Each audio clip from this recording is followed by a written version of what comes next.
شوہر ہو تو ایسا ہو جو اپنی بیوی کے حقوق ادا کرنے میں کسی قسم کی غفلت نہ کرے، جو اپنی بیوی سے بے حد محبت کرتا ہو، جو اپنی بیوی کے ساتھ نرمی، خوش خلقی اور حسن سلوک کے ساتھ پیش آئے، جو اپنی بیوی کو اپنے عیش و آرام میں برابر کا شریک سمجھے، وہ شوہر جو اپنی بیوی پر کبھی ظلم و ستم اور کسی قسم کی بیجا زیادتی نہ کرے۔ شوہر ایسا ہونا چاہیے جو اپنی بیوی کی بد اخلاقی اور اس کی بد مزاجی کو برداشت کر لے اور صبر کرے۔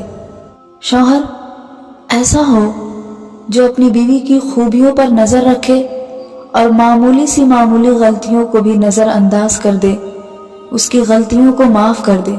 شوہر ایسا ہو جو اپنی بیوی کی بد اخلاقی اور اس کے غصے اور اس کی تند مزاجی پر صبر کر لے جائے، جو اپنی بیوی کی مصیبتوں، بیماریوں اور رنج و غم میں دلجوئی اور تیمارداری اور وفا کا ثبوت دے۔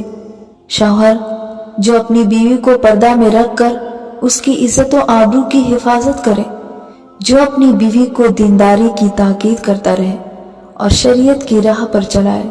شوہر ایسا ہو جو اپنی بیوی اور اپنے اہل و عیال کو کما کر حلال رزق کھلائے، جو اپنی بیوی کو ذلت و رسوائی سے بچائے، جو اپنی بیوی کے میکے والوں اور اس کی سہیلیوں کے ساتھ اچھا سلوک کرے، جو اپنی بیوی کے اخراجات میں بخیلی اور کنجوسی سے کام نہ لے بلکہ اپنی بیوی کے سارے شوق پورے کرے، جو اپنی بیوی پر اس طرح کنٹرول رکھے کہ وہ کسی برائی کی طرف رخ نہ کر سکے۔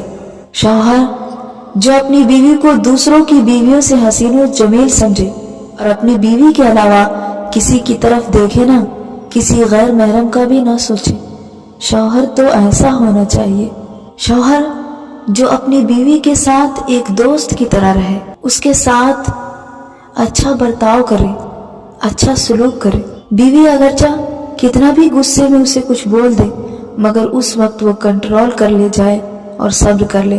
شوہر ایسا ہونا چاہیے جو اپنی بیوی سے بے حد محبت بھی کرے اور اپنی بیوی کے لاڈ بھی اٹھائے، جو اپنی بیوی کی آرزوؤں کو اور اس کے تمام خواہشات کو پوری کرے۔ شوہر ایسا ہونا چاہیے جس کے اندر دینداری ہو، امانت داری ہو، جو اللہ کے ساتھ بھی وفادار ہو، جو روزے بھی رکھے، نمازیں بھی پڑھے اور اپنی بیوی کو بھی برائی سے روکتا رہے۔ شوہر ایسا ہونا چاہیے۔